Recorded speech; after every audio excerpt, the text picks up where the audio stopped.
Saudara hadirin yang saya hormati, setelah masa kebangkitan itu jangan dikira begitu bangkit langsung diperiksa, masih menunggu menanti ribuan tahun perhitungan padang mahsyar untuk sampai kepada proses yang disebut yaumul hisab, hari perhitungan. Seorang demi seorang bakal dipanggil. Bayangkan saja, kita se-RT saja di absen, kadang-kadang perlu waktu lama.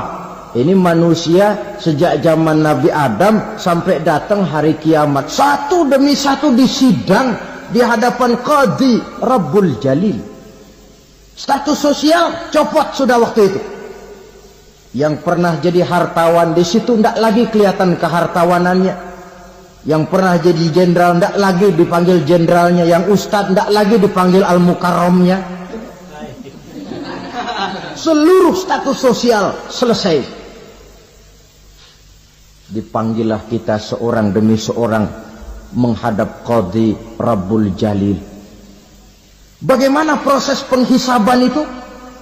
Pertama, proses tanya jawab. Di antaranya ada hadis menyatakan, lan tazula qadama 'abdin yaumal qiyamah hatta yus'ala an arba'i khisalin. Besok di hari kiamat tidak akan bergeser telapak kaki seorang hamba sampai dia ditanya lebih dulu tentang 4 persoalan. Apabila datang kematian menimpa seseorang, datanglah kiamat baginya. Itu yang disebut dengan kiamat kecil. Hakikatnya mati adalah perpindahan dari kehidupan di dunia ini menuju kehidupan di alam barzakh.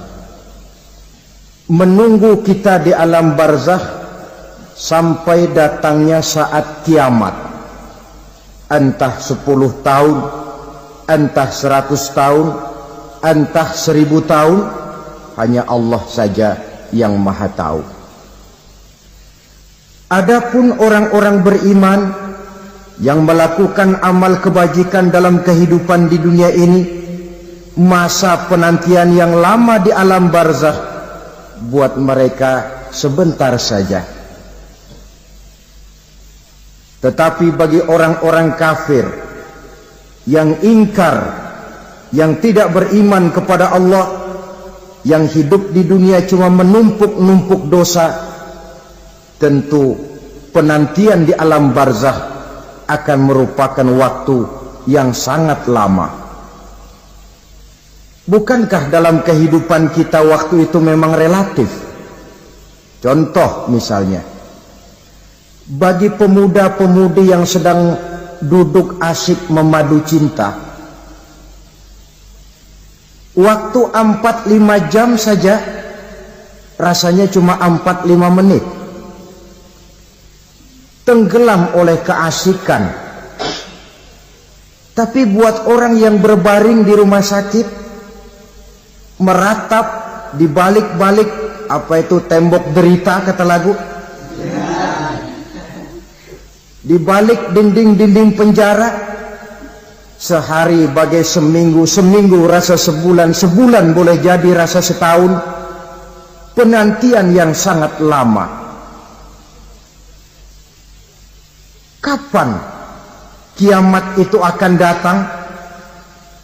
Ini rahasia Allah. Jangankan kita yang orang awam, baginda Nabi sendiri tidak diberitahu oleh Allah kapan kiamat itu akan terjadi. Tetapi sungguh pun demikian, banyak hadis-hadis yang menjelaskan ciri atau tanda-tanda datangnya kiamat. Nah, kalau sudah bicara soal tanda kiamat itu ada 2. Pertama yang disebut alamatus sughra, tanda-tanda kecil. Ini waktunya masih ada tenggang. Ada yang dinamakan alamatul kubra, tanda-tanda besar, artinya kiamat sudah diambang pintu. Apa tanda-tanda kecil dari datangnya hari kiamat itu? Misalnya kata Nabi, apabila ilmu sudah diangkat oleh Allah, artinya apabila ulama sudah banyak wafat, minat orang belajar agama berkurang, lalu kebodohan nampak merajalela di mana-mana, zina dikerjakan secara terbuka, minuman-minuman keras jadi kebanggaan, itu termasuk di antara tanda-tanda kecil terjadinya hari kiamat. Apalagi misalnya iza waladatil ammatu rabbataha, apabila budak sudah melahirkan tuan. Apa maksudnya? Ada yang mentafsirkan apabila anak sudah bisa membudaki orang tuanya. Orang tua yang melahirkan dia, yang membesarkan dia, demi setelah si anak besar jadi orang berpangkat, bertitel, berharta, berkedudukan, jadilah orang tua itu budaknya. Sehingga sering dibilang kalau orang tua kaya, anak jadi raja. Tapi kalau anak yang kaya, orang tua sering jadi budak. Apalagi munculnya fitnah yang bergelombang, timbul perang antara dua bangsa yang besar, waktu berjalan terasa sangat pendek sekali. Itu merupakan tanda di antara tanda-tanda kiamat. Termasuk di dalamnya sulit membedakan mana laki, mana perempuan. Kan kalau tanda-tanda kayak begini sekarang sudah banyak kita lihat kan. Ulama banyak wafat, penggantinya sulit. Zina dikerjakan berterang-terangan, minuman keras jadi kebanggaan, banyak anak membudaki orang tuanya, sulit membedakan mana laki mana perempuan. Kadang-kadang dari belakang kita lihat perempuan bener, begitu kita colek nengok jenggotan.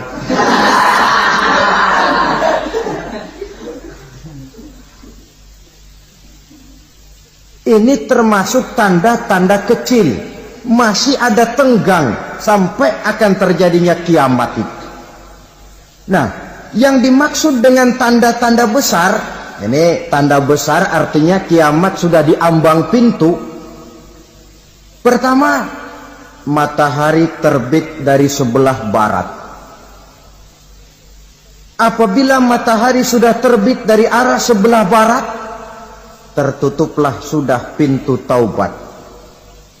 Bersabda Nabi kita, la taqumus sa'atu hatta tatlu'a syamsu min maghribiha. Tidak akan datang hari kiamat sampai matahari terbit dari arah sebelah barat.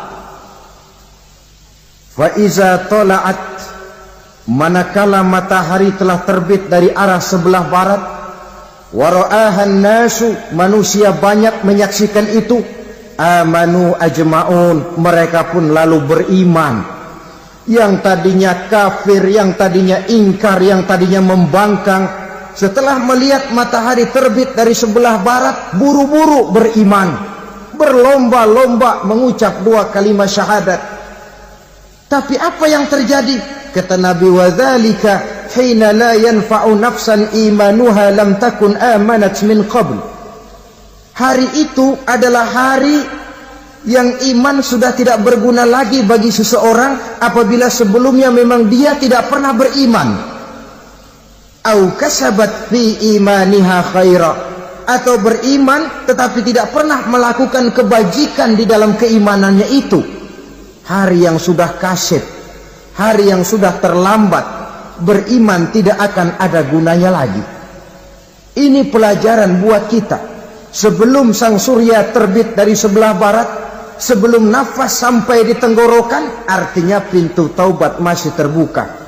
Kalau dua hal itu sudah terwujud, nafas sudah sampai di kerongkongan atau matahari sudah terbit dari arah sebelah barat, tertutuplah sudah pintu taubat.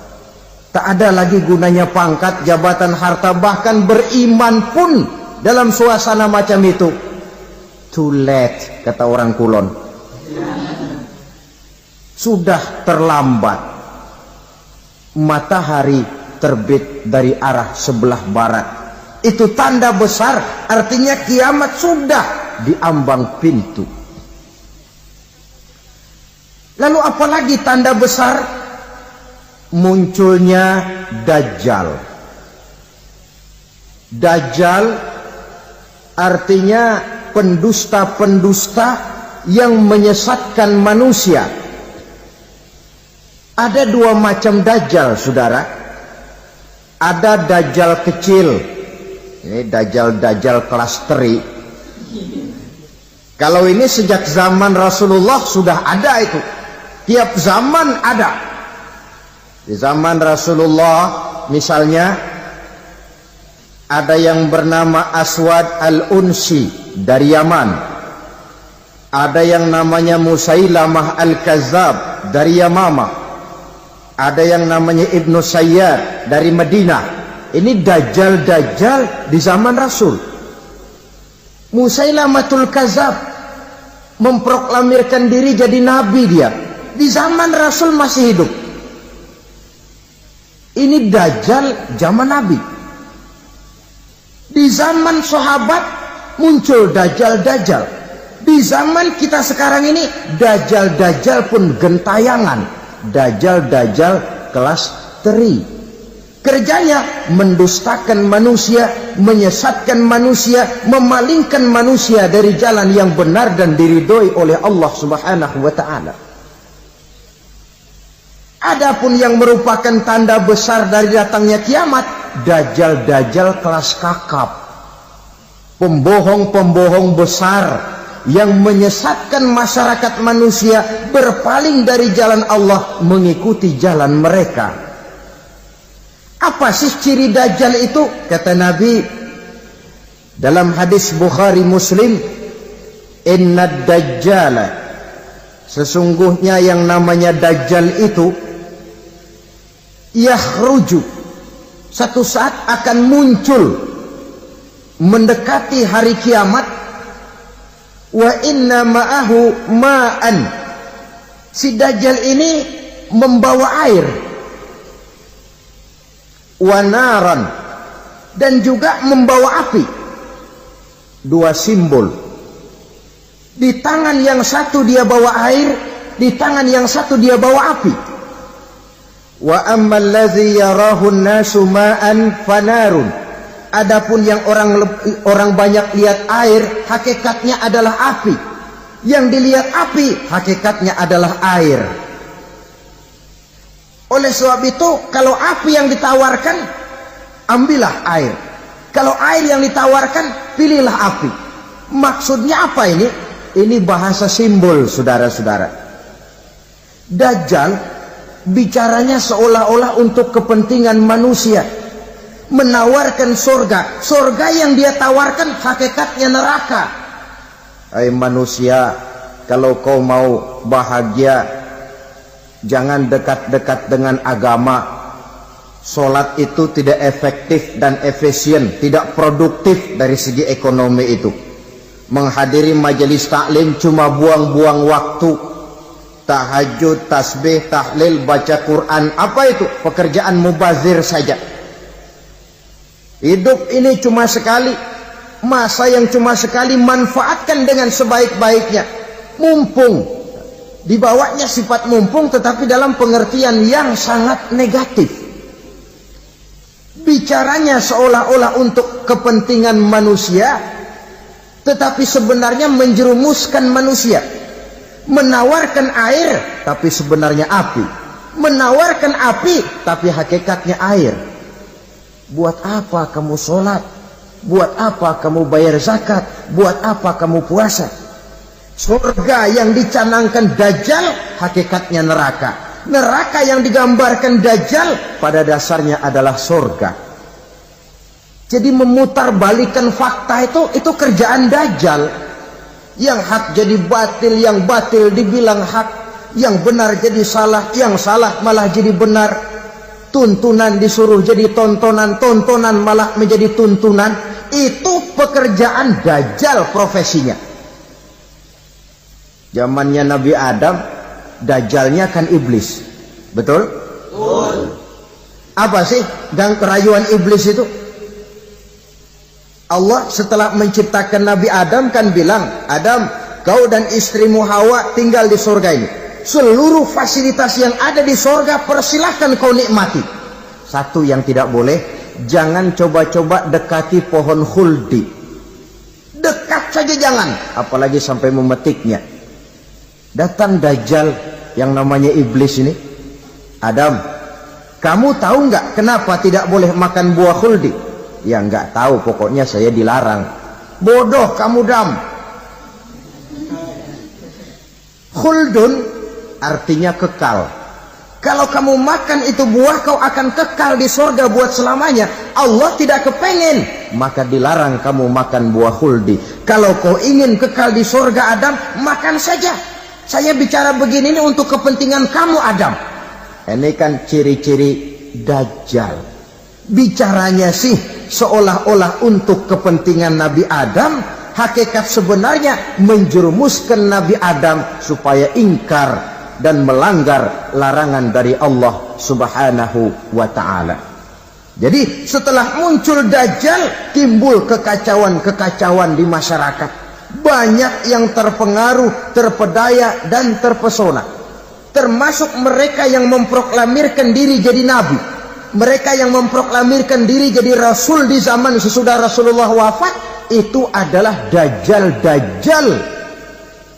Maka saya ingatkan, kalau di zaman kita sekarang ini ada orang ngaku jadi nabi, ada orang ngaku jadi rasul, biar bahasa Arabnya kental,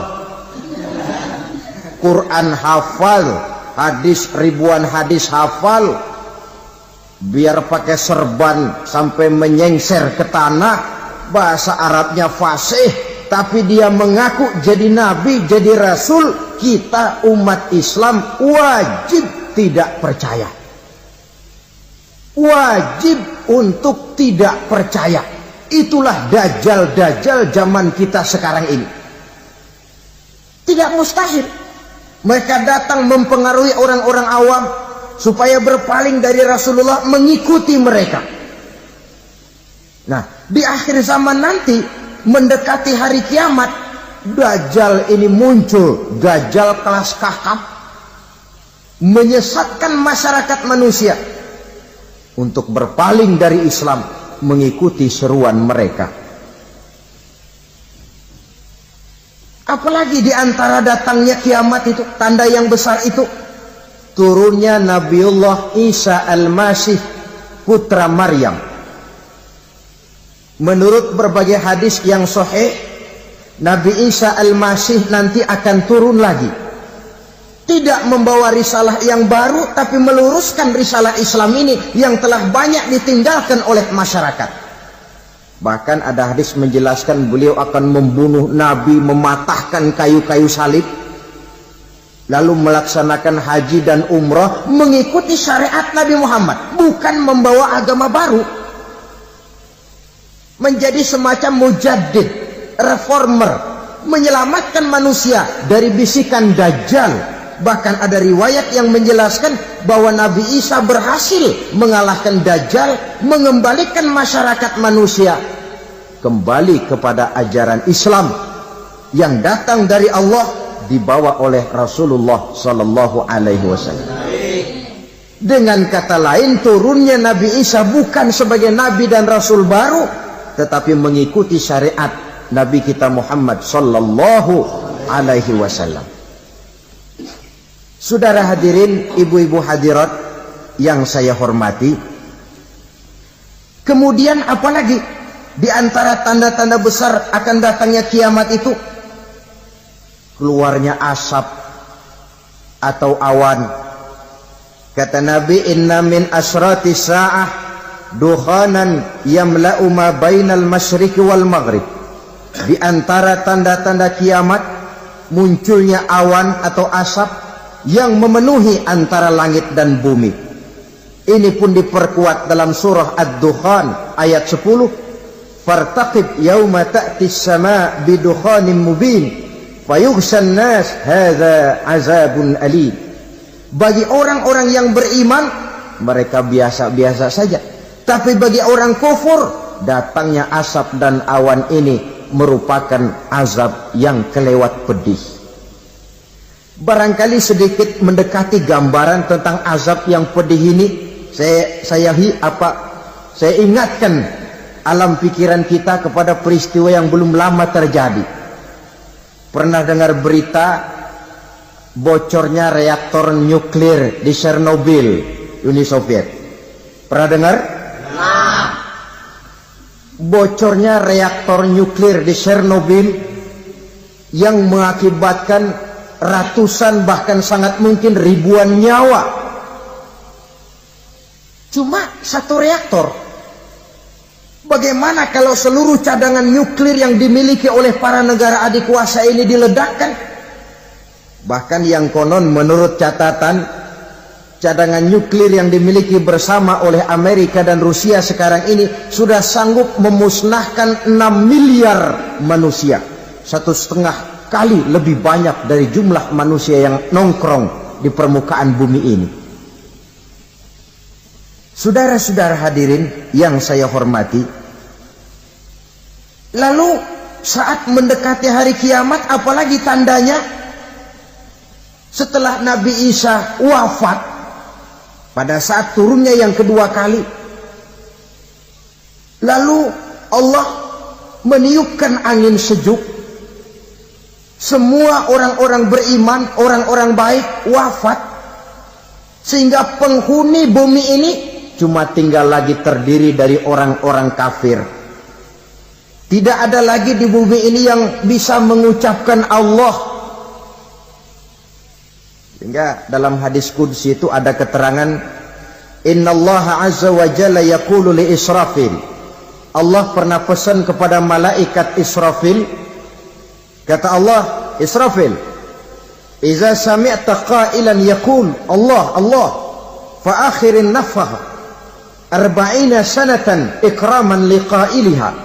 Hai Israfil, apabila kau dengar di permukaan bumi masih banyak orang yang mengucapkan Allah Allah, maka tunda sangkakala kiamat itu 40 tahun. Untuk apa? Ikraman liqailiha, menghormati orang yang mengucapkan Allah Allah itu. Wah, jadi karena sekarang masih banyak yang mengucapkan Allah, besar hatilah kita, masih jauh kiamat itu.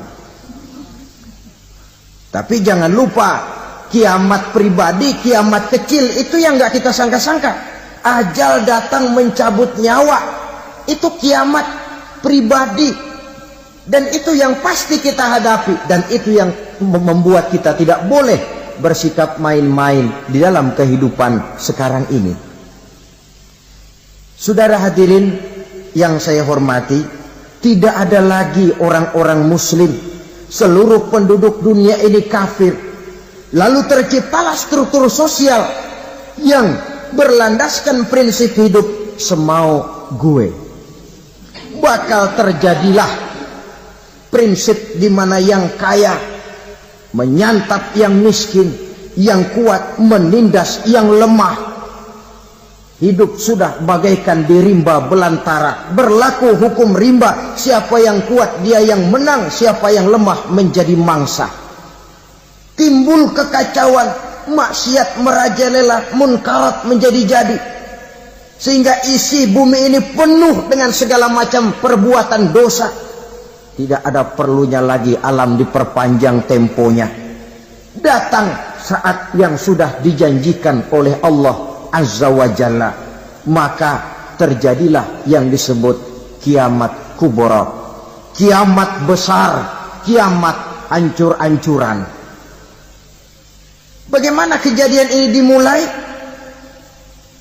Dalam surah Az-Zumar ayat 68, Allah subhanahu wa ta'ala berfirman, wa nufikha fis suri fasa'iqa man fis samawati wa man fil ardi illa man sya'allahu. Maka manakala ditiuplah sangkakala, terkejutlah seluruh yang ada di langit dan seluruh yang ada di bumi. Bila saat kiamat datang, Allah perintah malaikat Israfil, Israfil, tiup sangkakalamu. Ditiuplah sangkakala oleh malaikat Israfil. Yang akibat daripada tiupan itu, seluruh yang ada di langit, seluruh yang ada di permukaan bumi terkejut. Yang ada di langit siapa? Malaikat kan. Bayangin aja kalau malaikat kaget, apalagi kita. Terkejut seluruh makhluk yang ada di bumi, yang ada di langit mendengar suara sangkakala itu. Bunyinya tidak sanggup kita bayangkan dahsyatnya. Ledakan nuklir, ledakan neutron, belum apa-apa ketimbang bunyi sangkakala malaikat Israfil ini.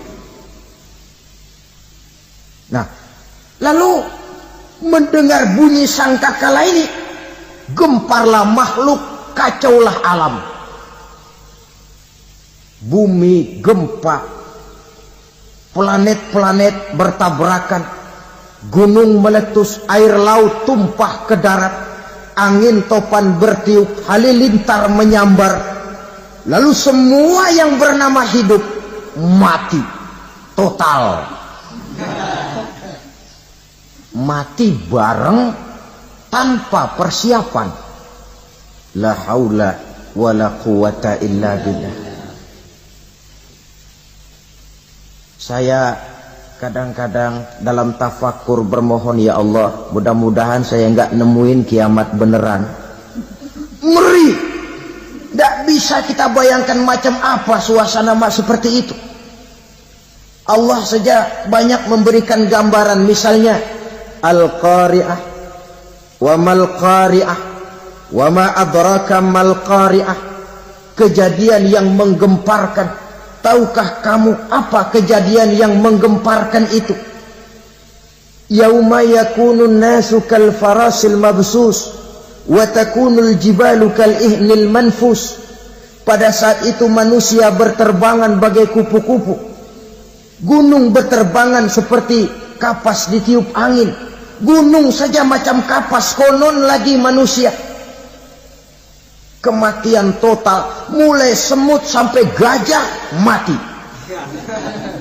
jin mati, iblis mati, malaikat mati. Malaikat saja mati.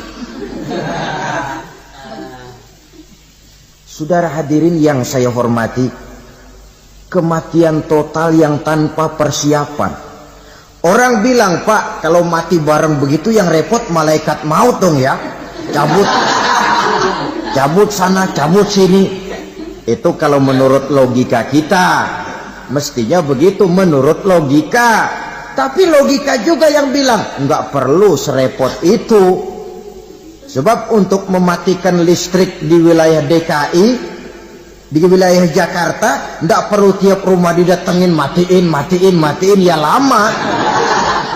Cukup dari kantor pusatnya saja PLN tekan satu tombol, gelaplah seluruh Jakarta.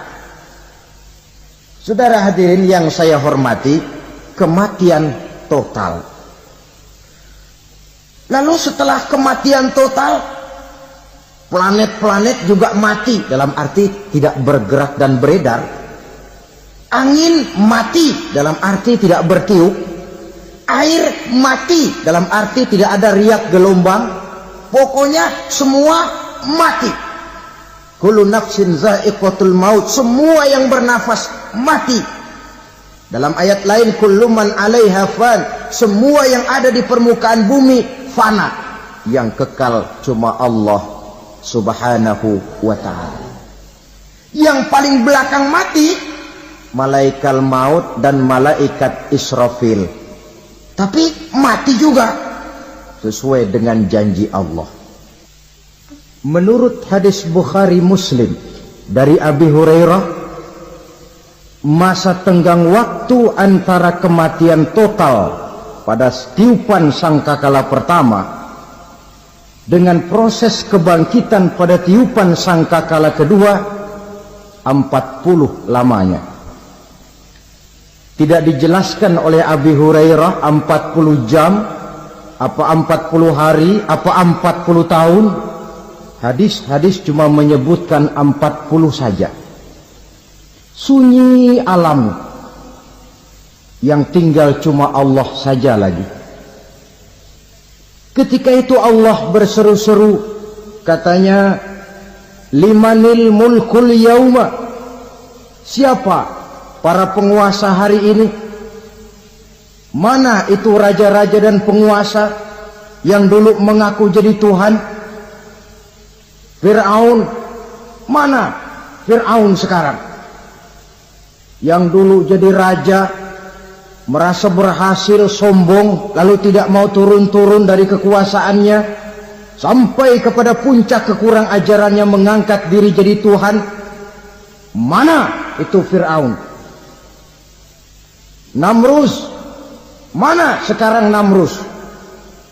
La ilaha illa ana, ternyata tidak ada Tuhan lain selain daripada aku, kata Allah.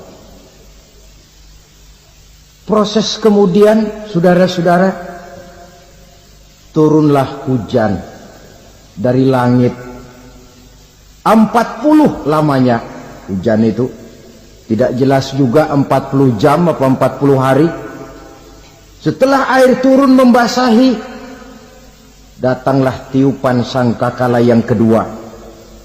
Semua yang bernama mati bangkit dari kuburnya masing-masing. Ini yang disebut Yaumul Ba'thi, hari kebangkitan. Allahu Akbar. Pada saat kita bangkit dari kubur kita masing-masing, kumpul di padang mahsyar namanya. Bayangin aja, saya sendiri nggak sanggup bayangin.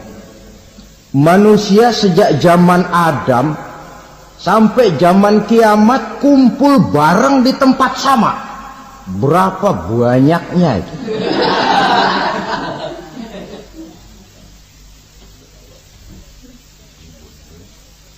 Dan yang luar biasa menurut satu riwayat, pada saat bangkit itu, Masya Allah, roman muka kita berubah, disesuaikan dengan amalan kita waktu di dunia ini. Barang siapa yang waktu di dunia amalannya itu amalan tikus, di akhirat nanti dia bangkit dari kubur, mukanya seperti muka tikus. Gagah betul badannya, tapi mukanya seperti tikus. Kenapa? Amalannya waktu di dunia seperti amalan tikus. Apa amalan tikus itu? Suka ngegeragoti barang yang sudah disimpan rapi-rapi. Orang sudah simpan uang rapi-rapi, simpan perhiasan rapi-rapi, digeragoti oleh tikus. Maling-maling, pencoleng-pencoleng, koruptor-koruptor, itu nanti di akhirat nanti kita lihat mukanya seperti muka tikus. Oh, ini waktu di dunia suka nyolong, mukanya seperti muka tikus. Barang siapa yang waktu di dunia ini amalannya itu amalan macan, dia akan bangkit nanti mukanya seperti muka macan. Apa amalan macan? Macan itu amalannya menang-menangan. Orang yang mau menang saja, nggak mau mengalah. Coba lihat di hutan. Kenal hutan nggak? Nah. Di hutan, raja hutan di mana-mana pasti macan. Betul kan? Betul. Padahal hutan belum pernah bikin pemilihan umum. Tapi macan tidak peduli ada pemilihan umum apa tidak, pokok saya raja. Sebab apa? Macan jadi raja itu bukan karena benar, tapi karena kuat jadi raja. Setelah dia jadi raja, rakyat hutan yang mesti dilindungi malah dimakan oleh raja macan. Kambing rakyat hutan dimakan oleh macan. Ayam rakyat hutan dimakan oleh macan. Itu nanti kita lihat di akhirat itu mukanya seperti muka macan, gagah betul. Lalu barang siapa yang di dunia ini amalannya itu seperti amalan anjing, nanti dia punya muka seperti muka anjing. Apa amalan anjing? Pertama, anjing itu kalau disuruh jaga rumah, dia tidak bisa membedakan mana maling, mana tamu. Biar yang datang maling, kalau bawa tulang, anjing kalem. Yang kedua, anjing itu akan setia kepada siapa saja yang memberinya roti. Siapa yang memberinya roti, itulah majikannya. Apa kata majikannya, pasti dia laksanakan. Soal benar atau salah, dia tidak peduli. Setelah anjing dapat roti, dia tidak punya pilihan lain kecuali bilang, abdi mah kumaha juragan wae ayeuna mah.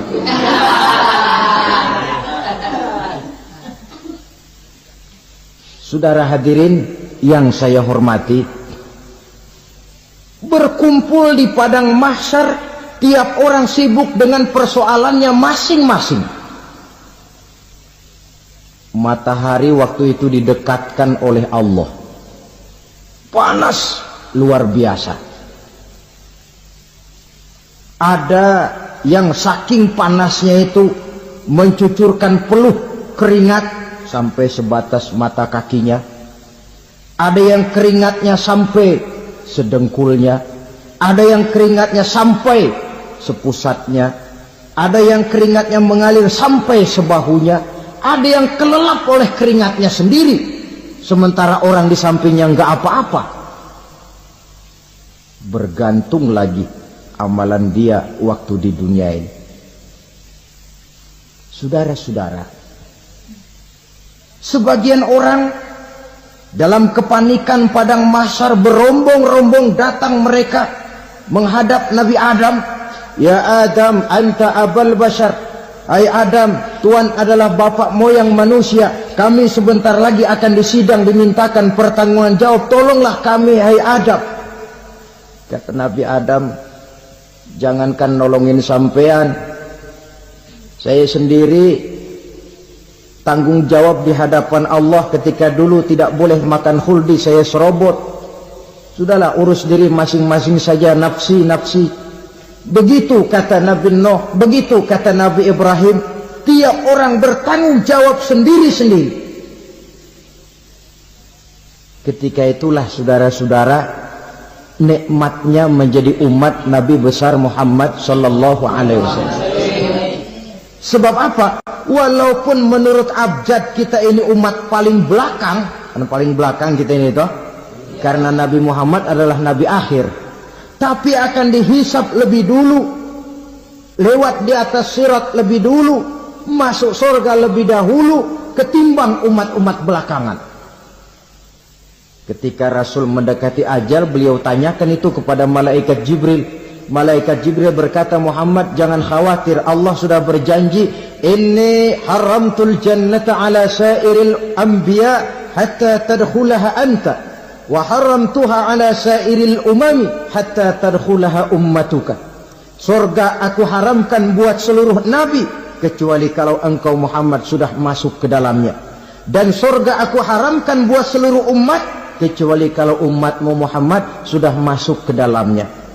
Logikanya, walaupun menurut abjad kita umat paling belakang, bakal dihisab paling dulu, lewat di atas sirat paling dulu, masuk surga paling dulu, kalau mampir ke neraka juga paling dulu. Ya resiko. Jangan mau enaknya aja paling dulu. Saudara hadirin yang saya hormati, setelah masa kebangkitan itu jangan dikira begitu bangkit langsung diperiksa. Masih menunggu menanti ribuan tahun perhitungan padang mahsyar untuk sampai kepada proses yang disebut yaumul hisab, hari perhitungan. Seorang demi seorang bakal dipanggil. Bayangkan saja, kita se-RT saja di absen, kadang-kadang perlu waktu lama. Ini manusia sejak zaman Nabi Adam sampai datang hari kiamat, satu demi satu disidang di hadapan Qadhi Rabbul Jalil. Status sosial copot sudah waktu itu. Yang pernah jadi hartawan di situ tidak lagi kelihatan kehartawanannya. Yang pernah jadi jenderal tidak lagi dipanggil jenderalnya. Yang ustadz tidak lagi dipanggil al-mukarramnya. Seluruh status sosial selesai. Dipanggillah kita seorang demi seorang menghadap Qadhi Rabbul Jalil. Bagaimana proses penghisaban itu? Pertama proses tanya jawab. Di antaranya ada hadis menyatakan lan tazula qadama 'abdin yaumal qiyamah hatta yus'ala an arba'i khisalin. Besok di hari kiamat tidak akan bergeser telapak kaki seorang hamba sampai dia ditanya lebih dulu tentang 4 persoalan. Tentang ilmunya. Kemana ilmu itu diamalkan? Tentang umurnya. Di mana umur itu dihabiskan? Tentang masa mudanya. Kemana masa muda itu dipakai? Tentang hartanya. Dari mana harta itu didapat dan kemana harta itu dibelanjakan. Ini termasuk proses tanya jawab. Jadi kalau istilah pengadilan dunia, nama Fulan bin Fulan. Kamu waktu di dunia diberikan umur panjang untuk apa? Pernah mengalami masa muda, kemana kau habiskan masa remajamu? Kau diamanahkan ilmu, dengan apa ilmumu kau amalkan? Kau diberikan harta, dari mana harta kau dapat, kemana kau belanjakan? Tak seorang pun yang bisa mungkir. Sebab apa? Dikala itu yang menjadi saksi bukan orang. Yang menjadi saksi adalah seluruh anggota badan kita. Tangan bicara, kaki jadi saksi terhadap seluruh amalan yang pernah kita kerjakan pada saat kehidupan di alam dunia ini. Selesai proses tanya jawab, lalu diperlihatkan buku catatan kita waktu hidup di dunia ini. Jangan lupa Allah itu menyiapkan 2 superkomputer kepada kita. Sebelah ditempelin sebelah kanan, yang sebelah tempelin di sebelah kiri. Komputer itu namanya Raqib dan Atid. 2 malaikat yang apabila baik kita lakukan, refleks saja akan menulis kebajikan kita. Jahat kita kerjakan akan tertulis. Catatan itu nanti diperlihatkan kepada kita. Waduh, alangkah malunya pada saat diperlihatkan catatan kita, buku rapot kita merah melulu. Barangkali diperiksa sambil diomelin, brengsek lo. Buku merah melulu begini bagaimana waktu hidup di dunia? Tidak cukup diperlihatkan buku catatan kehidupan, rekaman kehidupan. Rekaman kehidupan kita secara utuh sejak terlahir sampai ajal datang merenggut nyawa. Barangkali mirip dengan video sekarang ini, di mana terekam dengan baik seluruh kegiatan kita sejak yang sekecil-kecilnya sampai kepada yang sebesar-besarnya. Untuk kemudian kita pun menerima balasan. In khairan fa khairun wa in syarran fa syarrun. Kalau baik ya baik balasannya, kalau jahat ya jahat juga balasannya. Catatan-catatan kita diberikan. Kalau banyak kebajikannya diberikan di tangan kanan dengan cara yang halus. Kalau banyak kejahatannya diberikan dari sebelah kiri atau dilempar dari belakang. Itulah sebabnya sejak di dunia ini kita sudah mohon kepada Allah. Ketika berwudu membasuh tangan kanan, apa kita bilang? Allahumma a'tini kitabi biyamini wa hasibni hisaban yasira. Ya Allah, berikan saya kitab di tangan kanan, dan kalau saya memang perlu dihisap, hisaplah saya yang seringan-ringannya. Tangan kiri berlindung kita kepada Allah. Jangan sampai diberikan kitab di tangan kiri atau dari arah sebelah belakang. Wa a'udzubika an tu'tiya kitabi bishimali au min wara'i zuhri, dari arah sebelah belakang. Na'udzubillah min dzalik. Setelah selesai lewat proses penghisaban, lewat mizan, timbangan, maka yang sudah selesai dihisab itu bergeraklah menuju sirat, jembatan yang terbentang menuju surga melalui neraka. Saudara-saudara, panjangnya perjalanan sirat itu memakan waktu ratusan tahun. Tetapi orang yang lewat di atas sirat pun macam-macam, bergantung amalannya ketika di dunia ini. Ada yang lewat di atas sirat itu kalbarkil khatib, seperti kilat yang menyambar, lep, sudah sampai dia di surga. Cepat bukan main. Ada yang lewat di atas sirat itu seperti orang lari-lari. Ada yang lewat di atas sirat itu seperti orang jalan biasa. Ada yang sambil merangkak, ada yang sambil ngesor, ada yang sambil gelayutan, ada yang selamat sampai ke ujung ke surga, ada yang tergelincir jatuh masuk ke dalam neraka, bergantung amalannya dalam kehidupan di dunia sekarang ini. Tiap kita akan melewati yang namanya sirat ini. Saudara-saudara kaum muslimin yang saya hormati, dengan demikian mereka yang selamat melalui sirat sampai ke terminal akhir surga, mereka yang ketika dihisab ternyata banyak kejahatannya daripada kebaikannya, mereka singgah di dalam neraka. Nah, adapun orang-orang yang beriman menurut ayat Quran dan hadis Nabi itu nanti ada bermacam-macam. Ada orang beriman itu yang dimasukkan surga.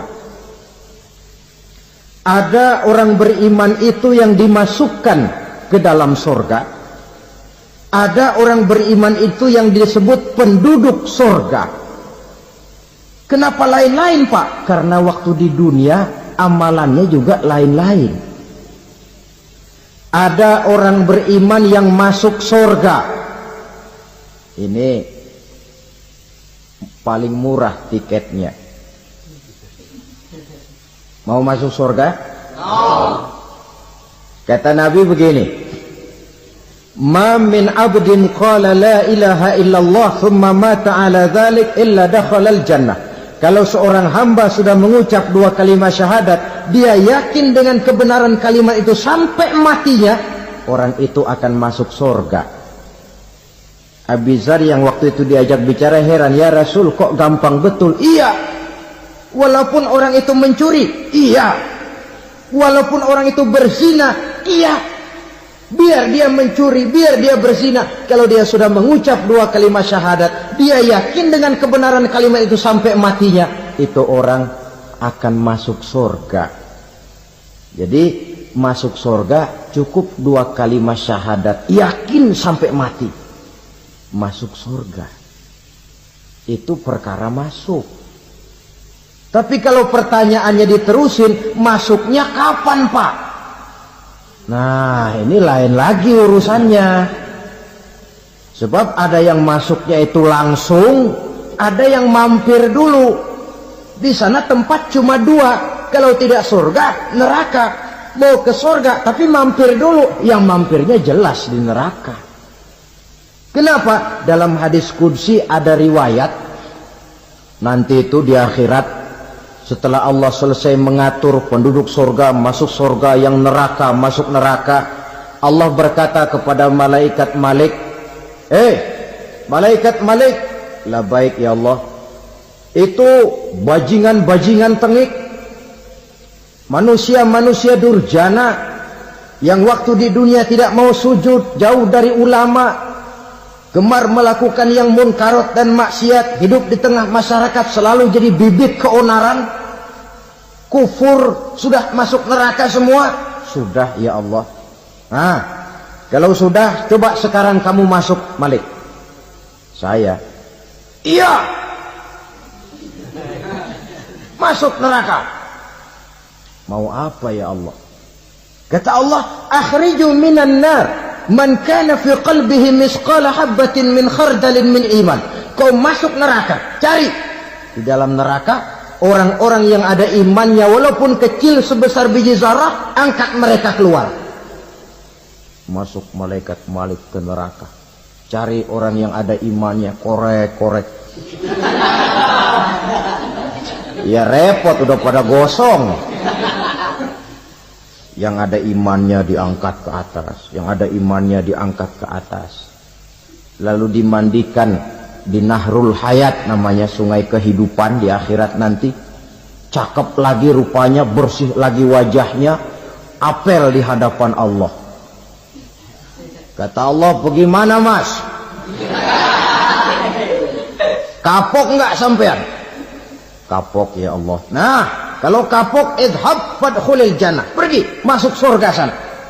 Berangkat mereka ke surga, ketemu sama teman-temannya yang udah sampai lebih dulu, yang nggak pakai mampir lagi. Terjadi dialog. Kata teman-temannya yang udah pada nyampe duluan, mas, iya, emang baru sampai? Saya baru sampai. Memang mampir di mana dulu mas? Kita sudah lama sampai di surga. Saudara buka surah Al-Muddathir ayat 34-35. Ma salakakum fis saqar? Kenapa kamu mampir di neraka Saqar? Qalu lam naku minal musallin. Mereka menjawab, kami mampir di neraka Saqar mas, gara-gara dulunya kami waktu di dunia tidak pernah sholat. Tidak pernah sholat? Tidak pernah. Kan rumahnya dekat masjid, cuma dekat doang mas. Sholat mah enggak saya. Enggak pernah ngasih makan fakir miskin, enggak pernah hadir di majelis taklim, pendeknya enggak pernah melakukan kebajikan. Maka saya pun mampir di neraka Saqar. Untung betul saya punya iman mas, sedikit. Waktu hidup di dunia dulu saya pernah mengucap 2 kalimat syahadat. Sekali-kalinya waktu mau kawin. Masya Allah. Untung saja kawin. Kalau nggak kawin polos.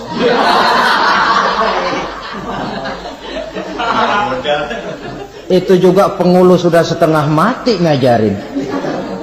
Asyhadu alla, asyaduaan, asyaduaan.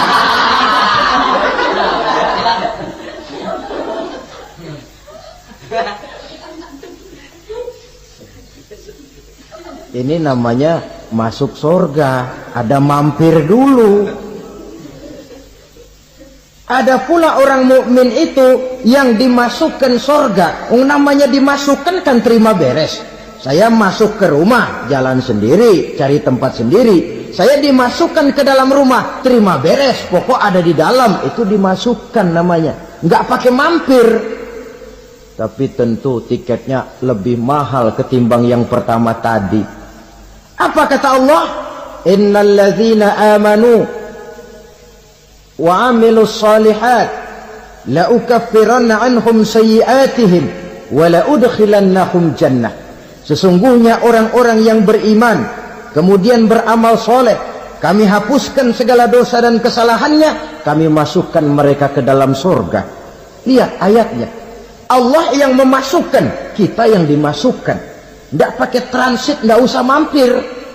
Cuma tidak cukup syahadat, tidak cukup amanu, tapi diiringi dengan wa'amilus salih. Iman, amal.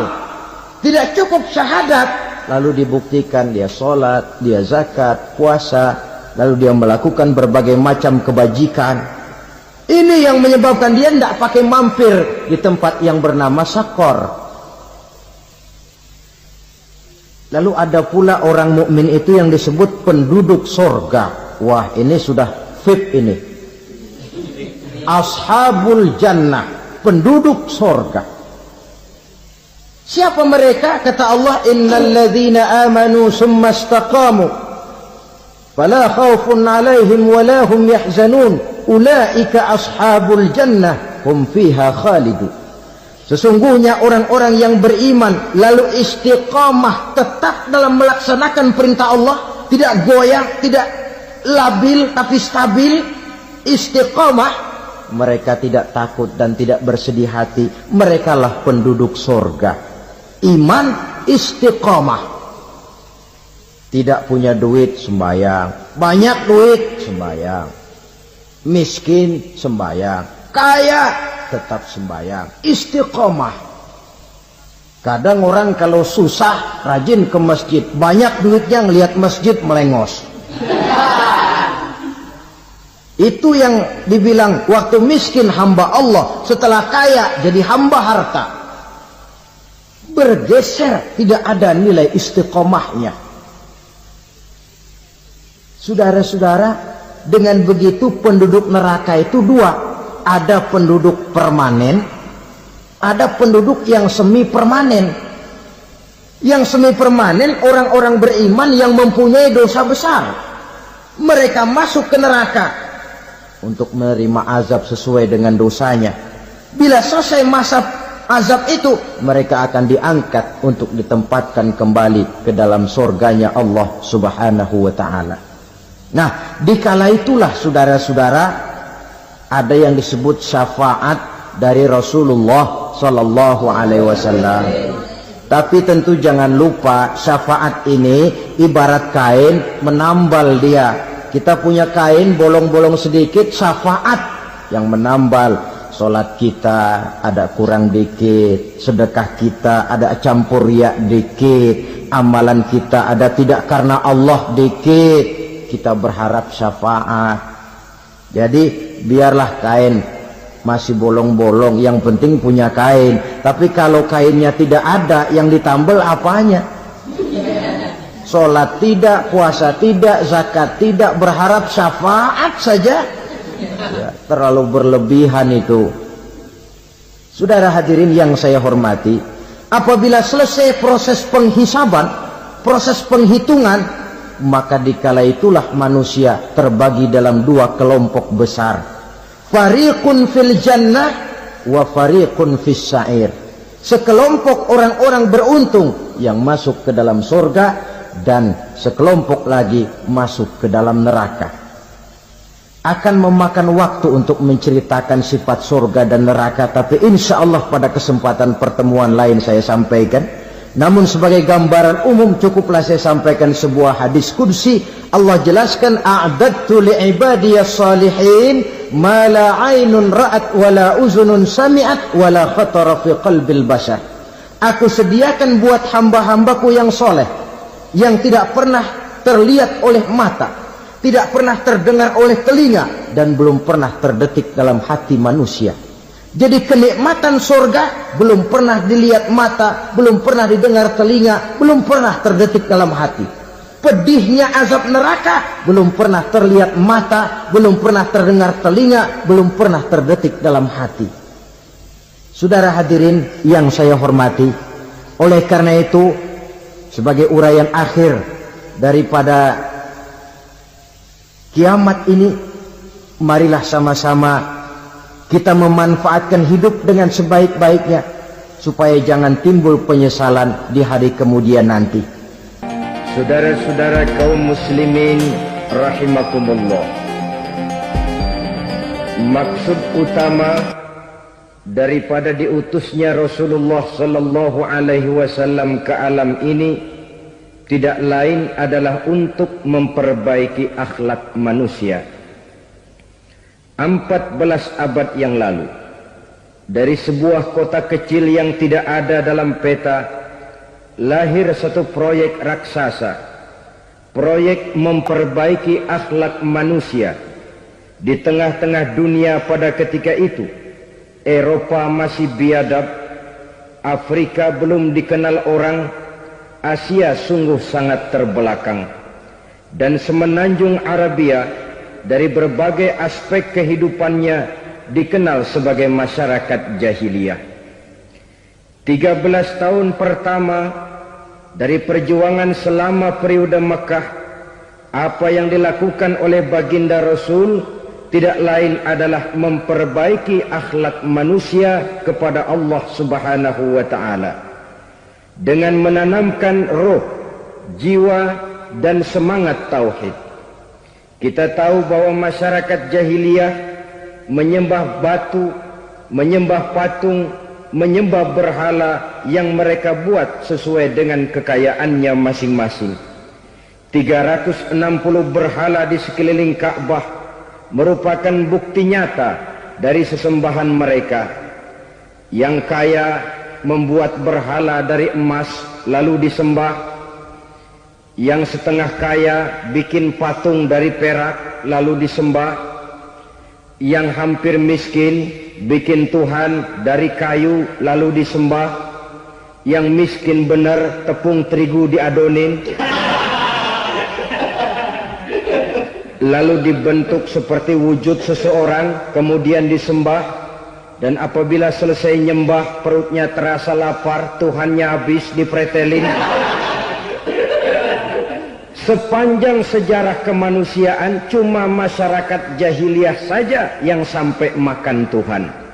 Sesadis-sadisnya bangsa Indonesia belum pernah sampai makan Tuhan. Maka menghadapi manusia seperti ini, yang pertama dilaksanakan oleh Rasul memperbaiki akhlak mereka kepada Allah, menanamkan la ilaha illallah, bahwa tidak ada Tuhan yang perlu disembah selain daripada Allah Subhanahu wa ta'ala. Ini hakikatnya merupakan inti daripada ajaran Rasul-Rasul terdahulu. Kenapa? Seluruh Rasul bersumber dari satu sumber yang sama, yaitu dari Allah Subhanahu wa ta'ala. Maka prinsip ajaran ketuhanan yang mereka bawa tentu saja sama. Nabi Adam mengajarkan la ilaha illallah, Nabi Nuh mengajarkan la ilaha illallah, cuma tentu sambungannya Nuh Rasulullah. Nabi Ibrahim mengajarkan la ilaha illallah, Ibrahim Rasulullah. Nabi Musa mengajarkan la ilaha illallah, Musa Rasulullah. Bahkan Nabi Isa mengajarkan la ilaha illallah, Isa Rasulullah. Dan Nabi Muhammad mengajarkan la ilaha illallah, Muhammadur Rasulullah. Akhlak manusia kepada Allah dengan menanamkan tauhid. Jadi kalau ingin berakhlak yang benar kepada Allah, jaga tauhid, pegang teguh akidah. Saudara-saudara kaum muslimin rahimakumullah, lawan daripada tauhid adalah kufur. Kufur bisa dua, bisa kufur iman, bisa kufur nikmat. Kufur itu sifatnya, kafir itu orangnya. Ada orang kufur iman, dan ini merusak akhlak kepada Allah Subhanahu wa ta'ala. Kufur iman itu kadang-kadang bentuknya syirik, orangnya disebut musyrik. Kufur iman itu kadang-kadang bentuknya nifak, orangnya disebut munafik. Kufur iman itu kadang-kadang bentuknya riddah, orangnya disebut murtad. Ini merupakan jenis daripada kufur-kufur iman dan tergelincirnya manusia daripada akhlak kepada Allah Subhanahu wa ta'ala. Benar, di zaman sekarang kita tidak menyembah berhala. Memang di zaman sekarang kita tidak menyembah patung. Iya, kita tidak berkeyakinan Tuhan lebih dari satu. Tapi kadang-kadang akhlak kita kepada Allah sering lentur dan luntur, sering bergoyang dan tergoncang, sering kena erosi dan polusi. Bahwa kita tidak menyembah Latta, Uzza, Manat dan Hubal seperti masyarakat jahiliyah dahulu, memang. Tapi Latta zaman sekarang, Uzza zaman sekarang, Manat dan Hubal di zaman sekarang, berhala-berhala di abad kita sekarang ini, kadang-kadang bernama harta, kadang-kadang bernama wanita, kadang-kadang bernama tahta, mungkin juga bernama Toyota. sesuatu yang lebih kita agungkan daripada Allah, menjelmalah dia menjadi berhala-berhala di zaman kita sekarang ini. Manakala kita di kantor sudah lebih takut kepada kepala bagian kita daripada kepada Allah, maka Tuhan kita barangkali adalah kepala bagian kita. Manakala kita sudah lebih takut kepada manusia daripada kepada Allah, bergeserlah akhlak kita kepada Allah, mengagungkan manusia dan menomorduakan Allah. Maka di zaman sekarang akhlak kita kepada Allah sering kena erosi, sering kena polusi. Mungkin karena sulitnya lapangan kerja, tingginya tensi ekonomi, persaingan hidup yang makin tajam, sulitnya mencari lapangan kerja, orang kadang-kadang nekat, sedikit pertimbangan, picik pandangan, mudah melakukan potong kompas, sehingga terjadilah perbuatan-perbuatan yang memelencengkan akhlak kita kepada Allah Subhanahu wa ta'ala. Kadang-kadang terjebak mempercayai selain daripada Allah, kadang-kadang terjebak di dalam mengagungkan yang selain daripada Allah lebih dari yang seharusnya. Terkenalah akhlak kita kepada Allah jaringan-jaringan erosi dan polusi. Kufur sebagai lawanan daripada tauhid merupakan sifat daripada orang yang tidak berakhlak kepada Allah. Bentuknya pertama bisa syirik. Syirik itu artinya meyakini ada Tuhan lain selain daripada Allah. Itu yang namanya syirik. Jadi percaya Tuhan ada, cuman Tuhannya kelebihan. Itu yang disebut syirik, dan itu merupakan cerminan dari akhlak yang rusak kepada Allah Subhanahu wa ta'ala. Berkeyakinan Tuhan lebih dari satu, berkeyakinan bahwa Tuhan itu beranak atau diperanakkan, atau mengagungkan sesuatu sama dengan Allah, atau menjadikan yang selain Allah sebagai tujuan akhir daripada perjalanan kehidupan ini, maka itu sudah terjebak kita dalam musyrik. Dan syirik satu dosa yang tidak berampun. Bahasa kasarnya, yang namanya syirik itu jenis bapak moyangnya dosa. Saudara-saudara, sebab itu saya pesan, kalau memang terpaksa, biasanya yang tinggal di kota-kota besar itu kalau tidak kepengen dosa kan susah. Kalau terpaksa harus bikin dosa, cari yang kecil-kecil saja, yang kira-kira taubatnya gampang. Umpamanya pulang sholat Jumat nukar sendal, umpama yaitu jelas dosa. Tapi dosa yang taubatnya agak mudah. Jangan sampai terjebak ke dalam syirik, menyekutukan Allah. Kalau sudah menyekutukan Allah, Allah dimadu, murka benar Allah kepada kita. Innallaha la yaghfiru ayyushraka bih wa yaghfiru ma duna dzalika liman yasha. Allah tidak akan memberi ampun kepada orang yang menyekutukannya dengan sesuatu, tapi Allah mau mengampunkan dosa yang selain itu bagi orang yang dikehendakinya.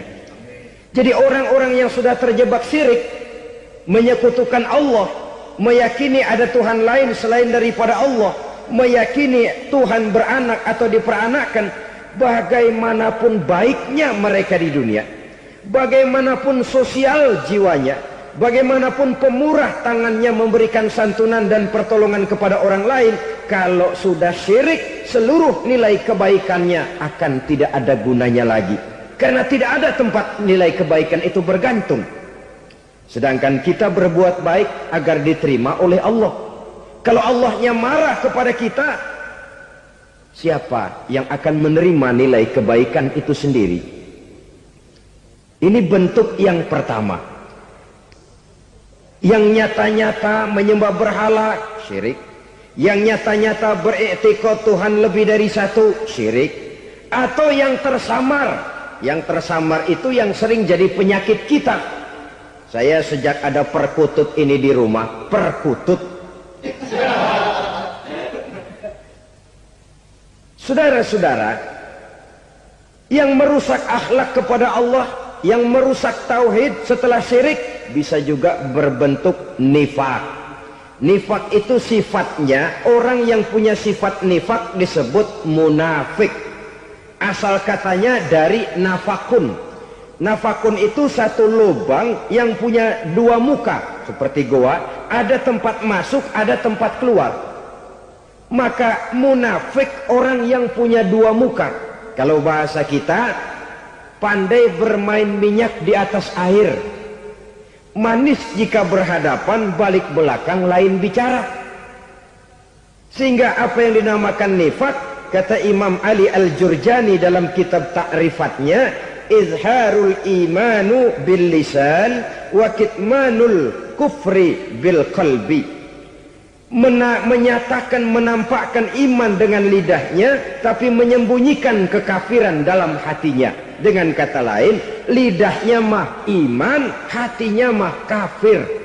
Padahal hati itu yang dilihat, padahal hati itu yang dinilai. Kenapa lidahnya mengaku iman? Ya mungkin karena kepepet, mungkin karena kepentingan, mungkin karena ingin mencari kelemahan orang, lalu dia pura-pura beriman. Tapi sesungguhnya hatinya kufur. Ini merupakan penyakit munafik. Dan terus terang, menghadapi orang munafik jauh lebih berat daripada menghadapi orang kafir. Kenapa? Munafik ini kan musuh dalam selimut. Mau dibilang musuh nyata-nyata, apalagi di zaman Rasul ya, ketika periode Madinah, berat sekali menghadapi orang munafik. Mau dibilang kafir, kalau ketemu assalamualaikumnya medok juga. Mau dibilang mukmin, di belakang ngegerundel, nyari-nyari penyakit, nyari-nyari lantaran, mencari-cari gara-gara. Kalau kafir jelas kafirnya, kalau musyrik jelas musyriknya. Tapi munafik, di depan kita dia mengaku beriman, di belakang kita dia caci maki kita.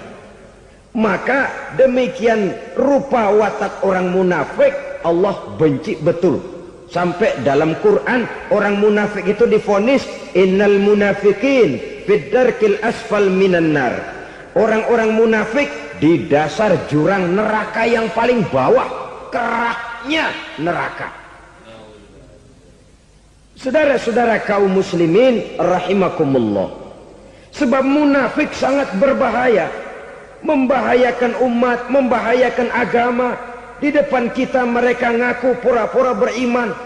Kalau pidato luar biasa, memuji agama setinggi langit, menampakkan seolah-olah dia orang yang dekat dengan agama. Saudara-saudara, agama penting, agama mutlak. Tapi yang ngomong begitu agamanya apa? Remeng-remeng. Cuma sekedar lipstick, cuma sekedar dekorasi, cuma sekedar kamuflase buat ngibuli orang lain. Dia mengaku beragama, mengatakan agama mutlak, menganggap agama penting, seolah-olah memperhatikan benar tentang tatanan kehidupan beragama, tapi sebenarnya di hatinya tidak lebih berkecamuk penyakit-penyakit kufur. Maka sifat munafik ini termasuk menodai tauhid, artinya merusak akhlak kita kepada Allah Subhanahu wa ta'ala.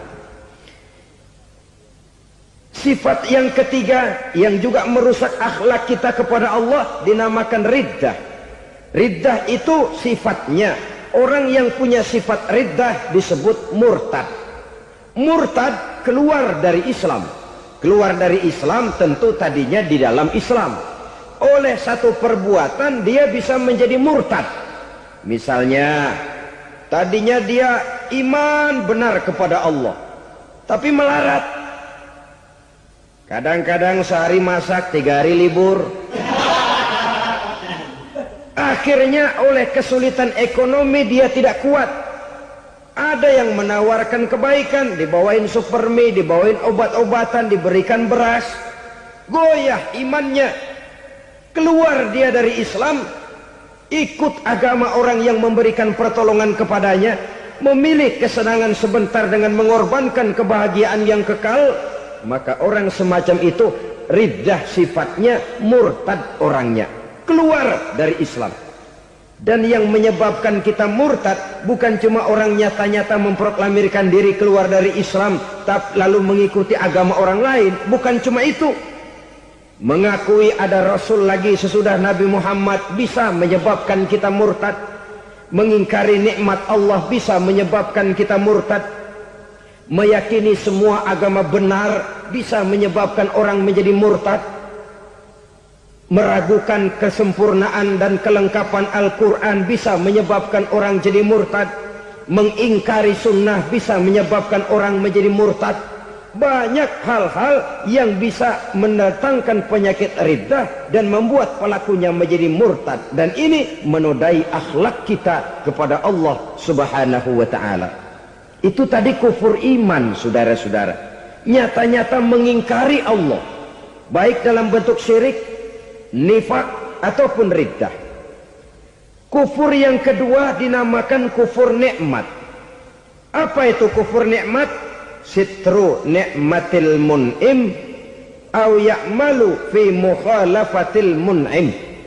Menutup-nutup nikmat Allah atau melakukan perbuatan yang menentang, bertentangan dengan kehendak yang memberikan nikmat. Jadi kufur nikmat pertama, nutup-nutupin Tuhan. Tuhan jalingin. Duit lu banyak amat, dari mana? Gua kerja. Lalu kerjanya nomor satu. Orang yang berakhlak kepada Allah, dia akan menjawab, kamu uangnya kok banyak, dari mana? Rizki dari Allah. Caranya, saya kerja. Kerja itu cara, rizki itu dari Allah datangnya. Bukankah di zaman sekarang kita sering terpleset? Ini merupakan cerminan dari rapuhnya akhlak kita kepada Allah Subhanahu wa ta'ala. Karena usaha saya memang, karena saya peras keringat banting tulang, tentu. Tapi sadarkah kita bahwa sepanjang yang bisa kita lakukan cuma berusaha, peras keringat banting tulang, pergi pagi pulang sore? Tapi bisakah kita memastikan hasil usaha kita? Apalagi yang paling dekat, misalnya saja yang sungguh-sungguh di luar jangkauan kemampuan kita, soal rizki, soal jodoh, soal maut. Kitakah yang mengatur? Kitakah yang menentukan? Subhanallah. Manusia sungguh tidak berdaya menghadapi tiga hal paling pokok ini. Rezeki, kita cuma bekerja. Kitakah yang menentukan? Tidak. Kita berusaha saja, rezeki belum pasti dapat. Apalagi kalau kita tidak berusaha. Jangan terjebak dalam fatalisme. Belum perang udah nyerah. Emang dasar rezeki datangnya dari Tuhan, gak usah kerja, dan ntar juga kalau dia datang. Dari mana datangnya? Kerja saja belum tentu dapat rezeki, apalagi kalau tidak kerja. Yang jelas usaha perlu kepastian, itu urusan Allah. Ini akhlak kepada Allah Subhanahu wa ta'ala. Jodoh juga begitu. Kita berusaha, kita berupaya, Allah menghendaki lain jadinya. Maut juga begitu. Siapa sih yang pengen ngadepi maut? Siapa sih yang pengen mati? Siapa sih yang pengen ketemu malaikat Israel? Tidak seorang pun kalau ditanya, kecuali mereka yang putus asa ya.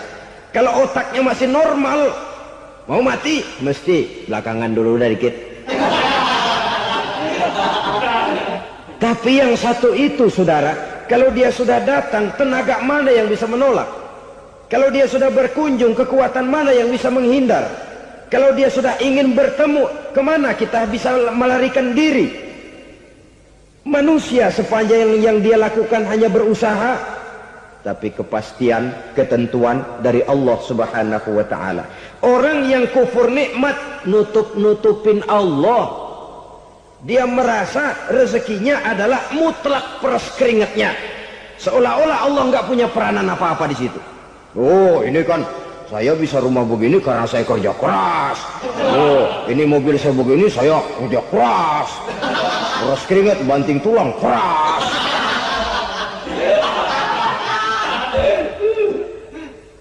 Saudara-saudara kaum muslimin rahimahkumullah. Jadi menutup-nutupi Allah Akibatnya nanti kalau dia berhasil, Allah ketutupan. Kalau dia gagal, orang lain dicaci maki, dicari kambing hitam. Yang kambing hitam kan mahal. Karena orang sering cari-cari kambing hitam. Jarang orang mau jujur kalau bertemu kesulitan lalu mencari sebab pada dirinya sendiri. Yang paling enak ya nyalain orang. Lo begitu. Orang lain yang paling enak kita salahin. Au ya'malu fi mukhalafatil mun'im, atau dia melakukan sesuatu yang tidak sesuai dengan kehendak yang memberikannya nikmat. Diberikan kita tangan, mulut sih nggak berhenti. Terima kasih Tuhan, alhamdulillah saya dikasih tangan. Cuma nih tangan enteng mak nabokin orang mulu. Itu sudah mukhalafatul mun'im, bertentangan dengan kehendak yang memberikan nikmat. Diberikan harta, mulutnya mah basah. Terima kasih Tuhan, alhamdulillah dikasih harta. Tapi pelitnya minta ampun. Kikir, koret, medit. Ini juga termasuk kufur nikmat, mempergunakan suatu nikmat bertentangan dengan kehendak daripada yang memberikan nikmat itu sendiri. Saudara-saudara kaum muslimin rahimakumullah, oleh karenanya kufur iman memang lebih bahaya daripada kufur nikmat. Tapi jangan lupa, kufur nikmat bisa menyeret orang kepada kufur iman.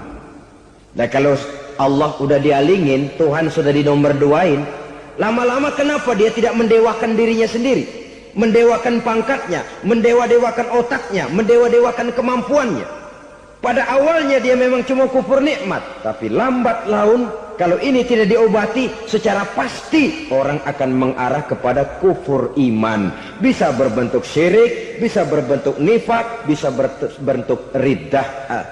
Saudara-saudara, oleh karena itu menjaga akhlak kepada Allah mutlak penting. Sebab apa? Kita tidak berakhlak kepada manusia saja, kita dikucilkan dari pergaulan. Kalau kita tidak berakhlak kepada Allah, dikucilkan oleh Allah.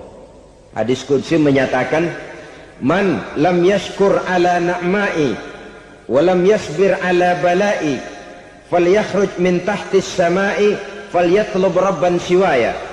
Kata Allah, siapa orang yang tidak mau bersyukur terhadap nikmat yang aku berikan kepadanya dan tidak mau sabar terhadap ujian yang aku berikan kepadanya, falyakhruj min tahtis samai, persilahkan saja keluar dari kolong langitku, waliyatlub rabban siwaya, tolong cari Tuhan lain selain daripada aku. Murka Allah, diusir, cuman gak kedengeran aja. Siapa yang tidak mau syukur terhadap nikmatku, siapa yang tidak mau sabar terhadap ujian yang aku berikan kepadanya, persilahkan keluar dari kolong langitku ini, cari Tuhan lain selain aku. Nah, langit Tuhan yang punya, Tuhan kita lawan, diusir dari kolong langit, mau pindah ke kolong mana?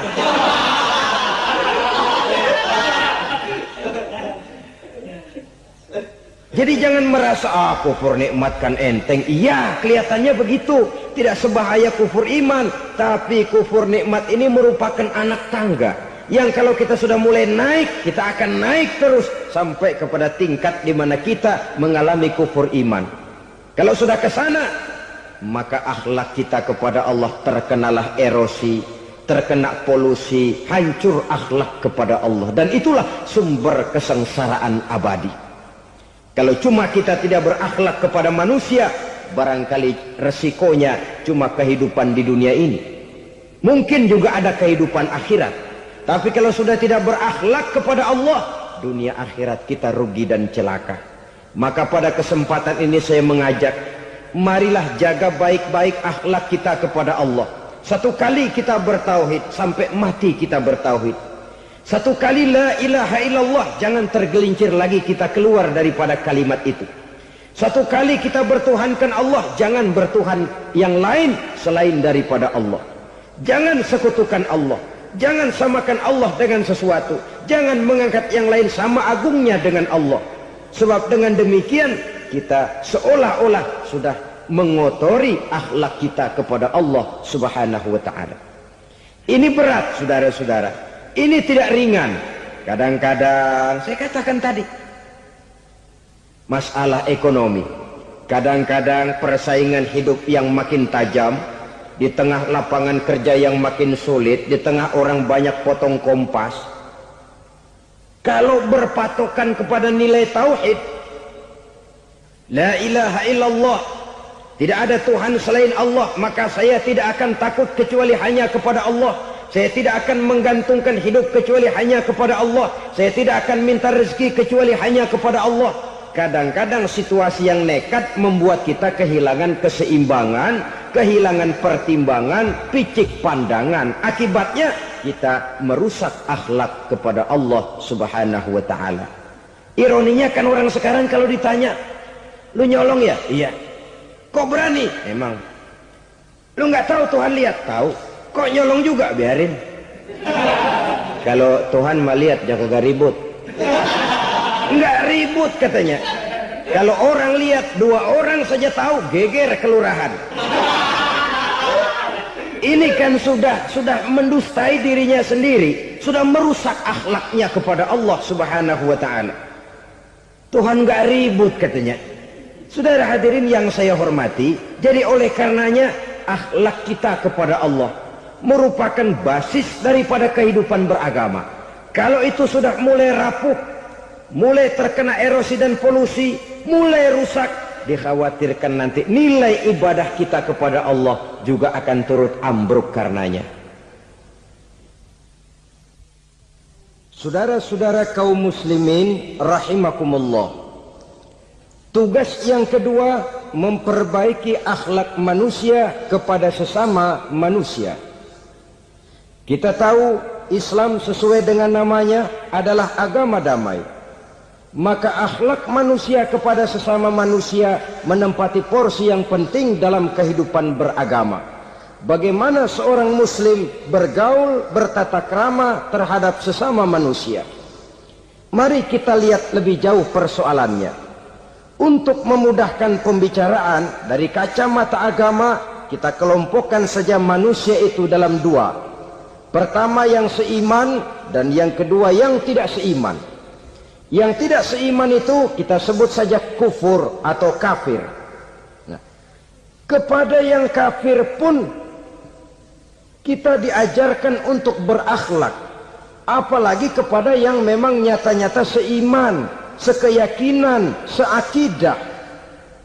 Kemanapun Islam datang, ke negara manapun ia masuk, ia tidak menaburkan kerusakan.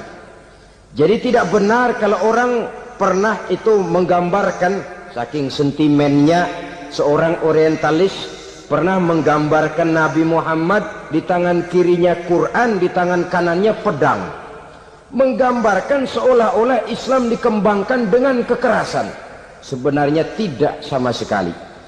Kalaupun dalam sejarah perkembangan Islam pernah terjadi perang, maka perang dalam Islam sesungguhnya apabila kita amati sejarahnya bukan untuk memaksakan agama, karena memang agama tidak bisa dipaksakan, tetapi justru untuk mempertahankan agama dari segala macam hambatan, rintangan, hinaan dan fitnahan. Tapi kemanapun yang jelas Islam masuk, dia tidak pernah membuat kekacauan, kerusuhan ataupun penghancuran. Candi Prambanan bahkan dipugar, gereja-gereja tidak ada yang dihancurkan oleh umat Islam. Kenapa? Islam agama damai. Soal agama, soal lakum dinukum waliyadin, la ikraha fid din, qad tabayyana ar-rusdu minal ghayy. Tidak ada paksaan dalam beragama, sebab nyata yang benar dengan yang tidak benar. Belum pernah ada orang kafir masuk ke perkampungan orang Islam lalu dikejar-kejar, diteriakin kafir, kafir, sunatin.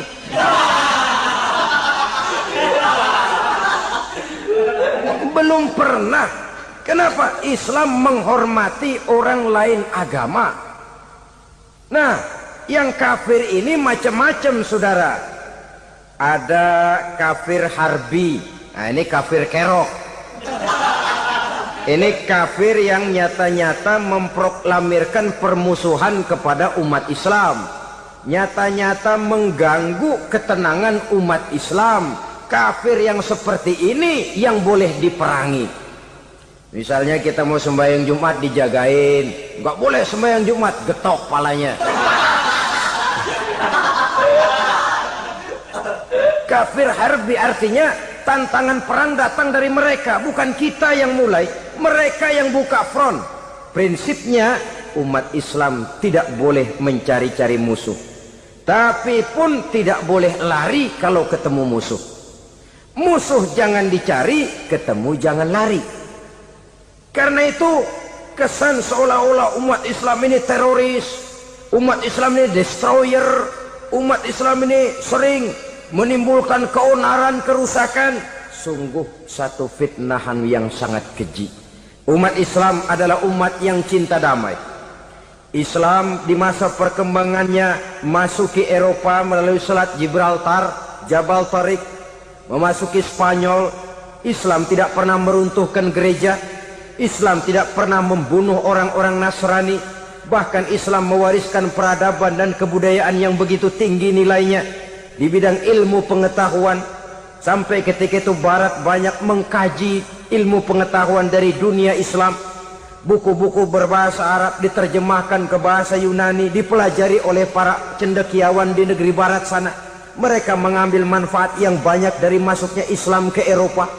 Sementara gereja tetap berdiri dengan megahnya. Kuil-kuil tempat peribadatan tidak satupun yang diusik-usik. Kenapa? Islam agama yang cinta damai. Asal dia tidak diganggu, asal kehormatannya tidak dihinakan. Jadi kafir harbi, kafir yang nyata-nyata nantang perang, ngajak berkelahi. Itu kafir yang nyari penyakit. Kafir harbi ini boleh diperangi dengan catatan mereka yang memang mulai. Yang kedua, kafir zimmi. Kafir zimmi, kafir yang hidup di tengah mayoritas muslim, tapi mereka mau hidup dengan aman, damai, tenang. Mereka wajib dilindungi. Bahkan Nabi pernah memberikan satu jaminan, man aza zimmiyan faqad azani. Siapa yang mengganggu orang kafir zimmi sama saja dengan mengganggu saya. Kehormatannya dijaga, harta bendanya dilindungi, anak istrinya pun dilindungi. Dan ini jadi kenyataan. Saudara bisa lihat di negara-negara yang mayoritas penduduknya beragama Islam, orang-orang kafir di luar Islam hidup dengan tenang, aman, damai. Di Saudi Arabia, di luar tanah haram, di luar Mekah dan Madinah, banyak orang-orang kafir mencari nafkah. Mereka tenang, aman, dilindungi undang-undang. Begitu di Mesir, begitu di negara Indonesia yang berdasarkan Pancasila ini. Kehidupan beragama menimbulkan gairah, rukun, tenang, aman, damai, sepanjang tidak saling ganggu, tidak saling usik, menghargai orang yang sudah beragama, tidak menjadikan penganut suatu agama sebagai sasaran dari dakwah agama lainnya. Saudara-saudara kaum muslimin rahimakumullah. Jadi memang oleh Al-Quran kita dianjurkan asyidda 'alal kuffar ruhama bainahum. Tegas kepada orang kafir, kasih sayang kepada sesama muslim. Tapi tegas bukanlah berarti marah-marahan, bukan berarti musuh-musuhan, bukan ngajaki perang. Tegas dalam arti punya garis tentang kehidupan beragama, lakum dinukum waliyadin. Soal kehidupan sosial, mari kerjasama. Bangun jalan, ayo rame-rame. Siskamling, mari bebarengan. Bikin puskesmas, mari sama-sama. Tapi kalau sudah soal agama, itu tidak perlu ada toleransi agama. Yang perlu toleransi antar umat beragama. Kalau umatnya mau kerjasama silakan, tapi tidak menyangkut soal ibadah. Jangan kerjasama di bidang ibadah. Itu kerjasama yang salah pasang, saudara-saudara. Sehingga dengan demikian toleransi adalah menyangkut kehidupan antar umat beragama. Sedangkan agama sendiri punya kapling yang nyata. Sehingga dengan demikian tegas kepada orang kafir dalam arti kita punya satu kepribadian. Tidak ngambang. Enggak, lalu kalau ditanya orang, sebenarnya agama lu apa sih? Gua mah gimana musimnya aja. Agama pakai musim kayak rambutan. Akhirnya ya begitu, musim-musiman. Ke masjid kelihatan, ke gereja hayo, ke candi nongol, ke apa? Bingung malaikat bagaimana nyatetnya nih bocah ini. Di mana aja ada. Kita punya satu kepribadian. Saya Muslim dan garis saya ini, lakum dinukum waliyadin. Bagi Tuhan persilakan agama Tuhan, bagi kami agama kami. Kami hormati Tuhan, Tuhan hormat kepada kami. Tapi soal agama, kaplingnya jelas. Kerjasama, mari urusan muamalah, bidang sosial. Yuk kita siskamling sama-sama dengan orang lain agama. Mari jaga kerukunan, kesatuan, persatuan, kekompakan. Perbaiki jalan yang rusak, mari sama-sama. Mendandani jembatan yang runtuh, mari sama-sama. Tapi sembahyang, kaplingnya lain-lain. Sebab Nabi juga dulu pernah ditawarkan begitu loh sama kafir jahiliyah dulu, Quraisy itu. Sudah Muhammad, sekarang begini saja, kita join aja daripada marah-marahan. Hari ini saya oke, menyembah Tuhanmu Allah. Besok gantian kamu menyembah Tuhan kita, Latta, Uzza, Manat dan Hubal. Turun, qul ya ayyuhal kafirun la a'budu ma ta'budun. Soal ibadah kaplingnya jelas, tidak boleh dicampur adukkan. Sebab kalau tidak, kita akan mulai kehilangan identitas diri. Dan disitulah krisis kehidupan keyakinan beragama dimulai. Dari krisis identitas. Hujan gede kan mulainya gerimis dulu. Di mana-mana ya gerimis dulu. Gerimis makin lama makin gede. Kita akan mulai dengan kehilangan identitas diri. Dari sana nanti kita malu mengakui keislaman kita. Kalau orang Islam malu mengakui keislamannya, ini kan ironi, menyedihkan. Ngakui Islamnya saja malu, menonjolkan keislamannya malu. Tidak ada rasa bangga beragama. Padahal ini modal dasar. Hanyalah dengan rasa bangga beragama kita lalu konsekuen. Bangga yang tidak konsekuen. Wah, pokoknya kan gua kan Islam. Agama yang paling benar. Tapi hidupnya sendiri jauh dari tuntunan Islam. Itu bangga yang tidak beralasan. Bangga yang tidak perlu dibanggakan sebenarnya. Kebanggaan yang membuat kita konsekuen dan dekat dengan kehidupan beragama. Jadi dengan demikian saudara-saudara, kepada non-muslim kita juga harus berakhlak. Bukankah ini sudah dicontohkan oleh Rasul? Bagaimana beliau disambiti orang di Taif, yang menyambiti malah didoakan. Bagaimana Suraqah mau membunuh beliau, malah Suraqah didoakan. Bagaimana Abu Jahal dan Abu Lahab saking mangkalnya. Ini Abu Jahal pernah gali lubang di kamarnya sendiri, di depan tempat tidurnya. Setelah dia gali lubang, ditutupin pakai keraras korma.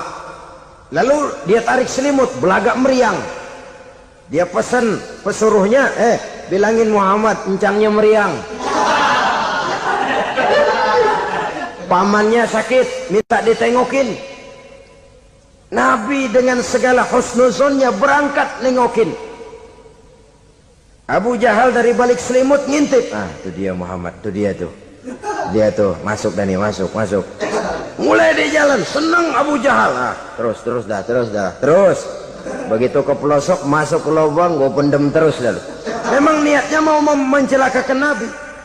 Sudah tinggal beberapa langkah lagi Nabi akan berjalan ke arah lubang itu. Malaikat Jibril ngasih tahu, Muhammad, Abu Jahal pamanmu cuma pura-pura sakit. Di depan tempat tidur itu ada lubang sudah dia gali untuk menjerumuskan kamu. Sudah balik pulang. Balik badan Nabi. Sudah hampir mau melangkah, kakinya malah muter pulang. Abu Jahal yang ngelihat Nabi sudah hampir jatuh nggak jadi, balik pulang. Lupa kalau lagi sakit. Udah Muhammad buruan sini. Nabi ke pintu, dia kejar. Dia lupa sama lubang yang dia gali. Begitu dia kejar, dia yang ke pelosok masuk ke dalamnya. Sejak saat itu ada pepatah, man hafara hufratan waqa'a fiha. Siapa yang suka nggali lubang, dia sendiri bakal terpelosok ke dalamnya. Jatuh dia ke lubang yang dia gali. Padahal ya paling banter 2 atau 3 meter paling dalam. Dari dalam lubang itu dia teriak-teriak, Muhammad, tolongin, pamanmu kecebur. Kasih tahu Muhammad, kasih tahu. Kasih tahu, datang lagi lah pesuruhnya. Muhammad, pamanmu Abu Jahal kecebur, minta tolong diangkatin. Sudah diulur tambang, habis sambung lagi, nggak bisa sampai. Masa iya, cuma kamu yang bisa nolong. Apa yang dilakukan Nabi? Balik mau nolongin. Akhlak. Kita kalau ada orang gali lubang buat nyeburin kita, dia sendiri yang kecebur. Gorok gua kagalemin loh. Mati sekalian dah. Nabi mah enggak, balik nolongin tuh Abu Jahal. Kenapa paman kecebur? Iya Muhammad, tolong, tambang udah diulur-ulur, sambung-sambung nggak sampai. Aduh kasihan paman, nih pegang tangan saya. Nabi cuma ulurin tangan, nyampe dipegang oleh Abu Jahal. Diangkat ke atas. Nyampe atas, apa kata Abu Jahal? Tambang bergulung-gulung nggak nyampe, kamu cuma pakai tangan doang kok bisa Muhammad, hebat banget sihirmu. Mukjizat dia bilang sihir, udah ditolongin nyelak lagi, kan yang enak kita injak palanya. Orang dulu bilang wah katanya nolongin anjing kejepit, udah selesai ditolongin malah yang nolong digigit. Saudara hadirin yang saya hormati, kepada orang-orang kafir kita harus berakhlak, menghormati mereka, tidak memaksakan satu keyakinan dalam batas-batas yang ditolerir oleh agama, yaitu pada masalah-masalah sosial dan muamalah. Itu kepada non-muslim, apalagi kepada sesama muslim. Baik akhlak kepada orang tua, akhlak kepada guru, akhlak kepada jiran atau tetangga, itu semua termasuk dalam akhlak kepada sesama manusia. Akhlak kita kepada orang tua, kadang-kadang kita orang timur ini ketularan orang barat. Engkongnya dianggap CS, salaman main kedet aja, halo kong. Engkongnya bahalo dibengong. Saudara-saudara kaum muslimin rahimakumullah, akhlak yang tua kepada yang muda, akhlak yang muda kepada yang tua, kepada jiran dan tetangga, kepada sanak famili dan handai tolan, pendeknya kepada sesama muslim. Tetangga ada haknya, ada hak tetangga yang kalau kita berakhlak itu harus dipenuhi. Contoh kecil, kalau saya beli radio, itu saya dong boleh berpikir, ini radio saya beli pakai uang saya setel di rumah saya, sekeras-kerasnya ada apa sama orang lain? Radio gua, yang beli gua pakai duit gua, gue setel di rumah gue, ada urusan apa sama orang lain? Itu kalau menurut saya. Tapi tetangga sebelah saya kan bisa juga ngomong begitu. Mata gue, yang ngantuk gue tidur di rumah gue, kenapa suara radio lu masuk kemari?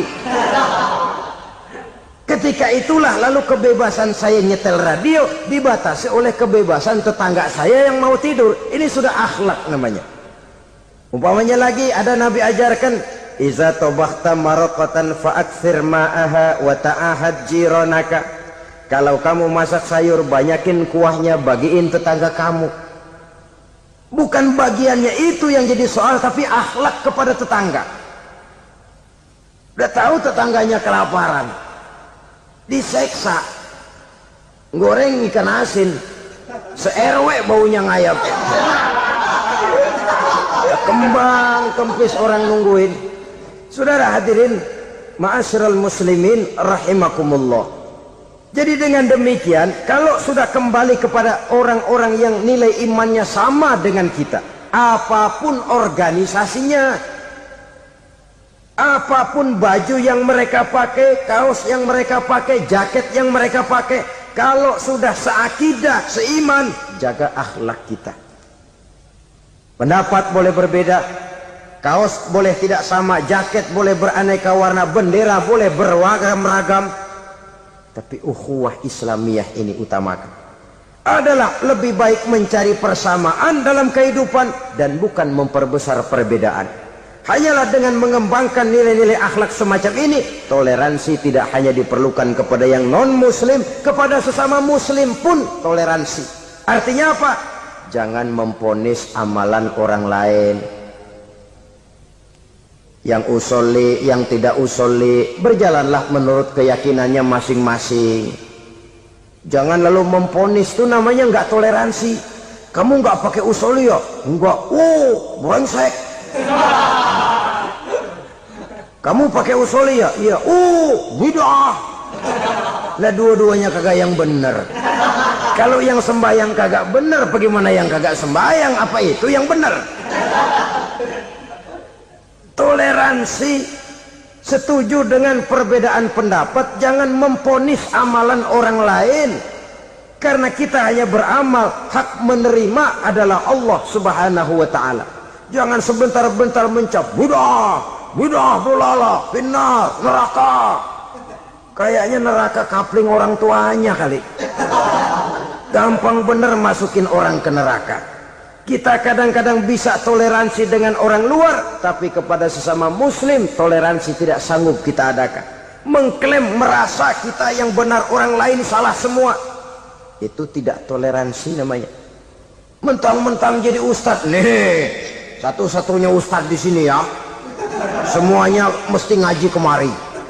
Kalau nggak ngaji kemari Islamnya kurang tapi benar.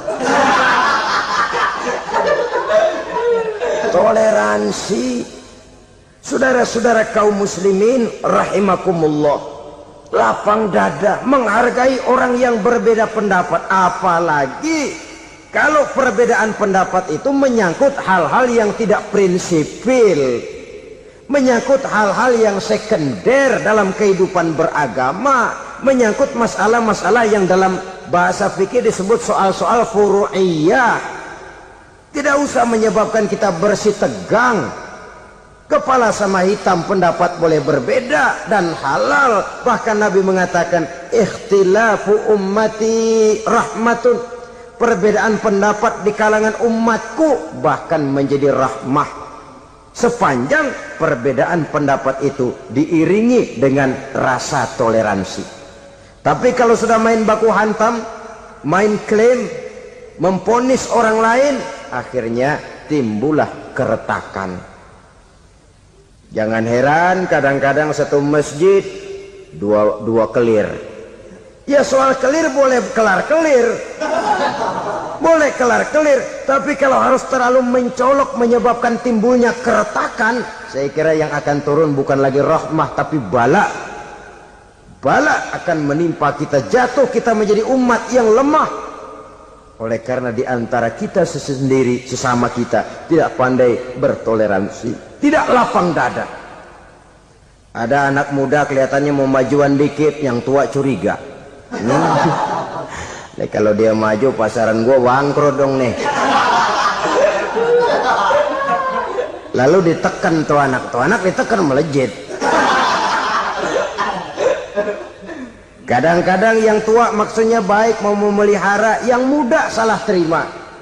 Kan tua kejemur.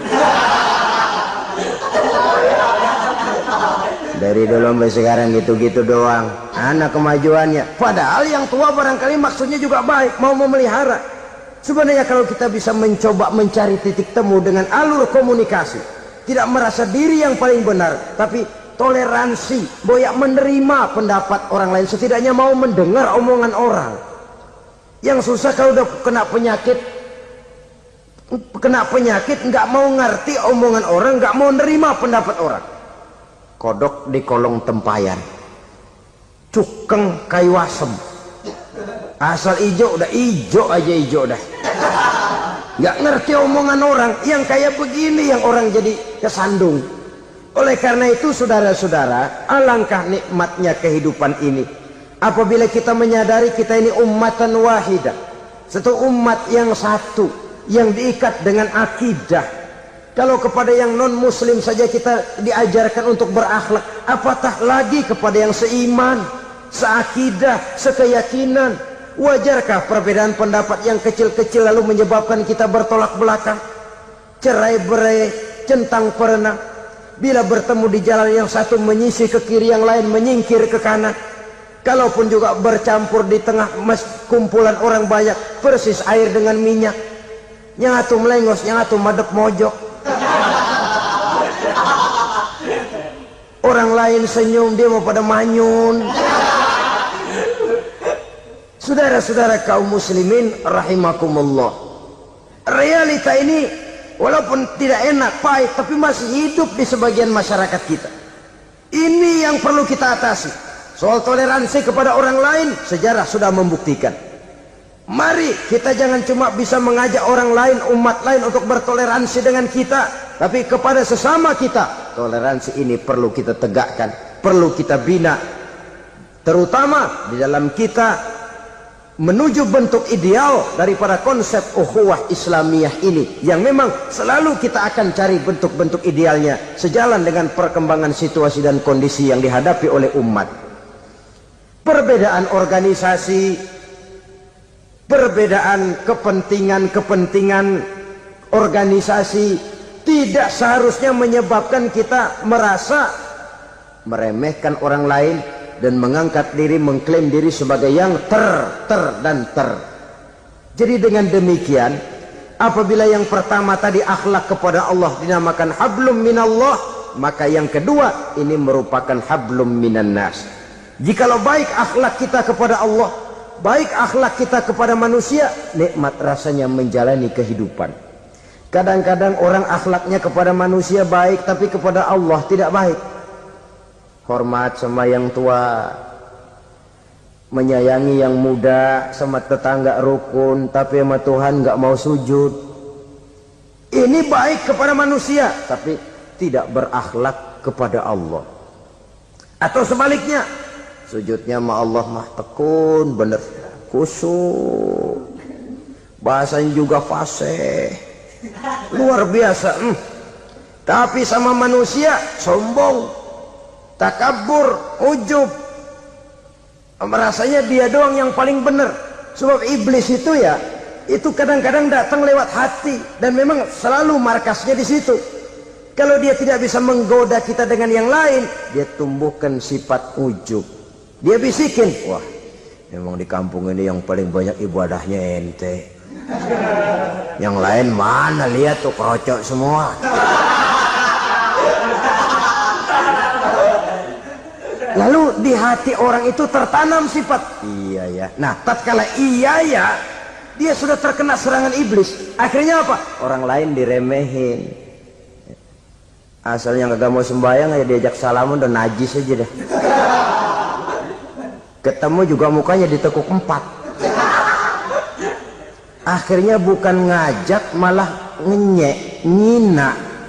Lah orang dihina makin jauh, makin tidak tersentuh. Bukan cara itu yang diajarkan oleh Rasul. Bahwa orang tidak mau sholat, tugas kita mengajak. Soal dia tidak sholat, ya itu dosa dia kepada Allah. Saudara-saudara kaum muslimin, ujub disuntikkan oleh iblis ke dalam hati kita. Sujudnya kepada Allah benar, tapi akhlaknya kepada sesama manusia merasa paling benar sendirian, merasa orang lain salah semua. Pokoknya kalau di luar lingkungannya udah kagak bener aja, udah bahaya. Saudara-saudara, ini juga penyakit yang disuntikkan oleh iblis. Sebab iblis itu tipu dayanya luar biasa, strateginya lihai. Makin tinggi kualitas iman, ya makin berat upaya iblis untuk menjerumuskan kita. Karenanya saya mengajak, marilah kita bertoleransi, baik kepada non-muslim, lebih-lebih lagi kepada sesama muslim yang kebetulan berbeda baju, berbeda kaos, berbeda organisasi, lain bendera yang dibawanya. Tapi toleransi mari kita canangkan. Kita terikat oleh ukhuwah Islamiyah. 2. Yang ketiga, akhlak manusia kepada makhluk Allah lainnya di luar manusia. Islam, saudara-saudara, dengan berakhlak kepada Allah, berakhlak kepada sesama manusia, berakhlak kepada makhluk Allah di luar manusia, baik flora maupun fauna, maka mudah-mudahan akan terciptalah satu ekosistem, satu lingkungan hidup yang membuat kita nikmat menjalani kehidupan ini. Inilah saja yang kita bicarakan pada pertemuan kali ini. Terima kasih atas segala perhatian, mohon maaf atas segala kekurangan. Marilah kita membina nilai-nilai akhlak walaupun berat tantangannya. Sungguh lebih baik rakyat rendah yang berakhlak tinggi daripada pejabat tinggi yang berakhlak rendah. Karena nilai manusia pada akhirnya ditentukan oleh akhlaknya itu. Mau sukses di masyarakat, mari kita utamakan akhlak. Usikum wa nafsi bitaqwallah. Wassalamualaikum warahmatullahi wabarakatuh.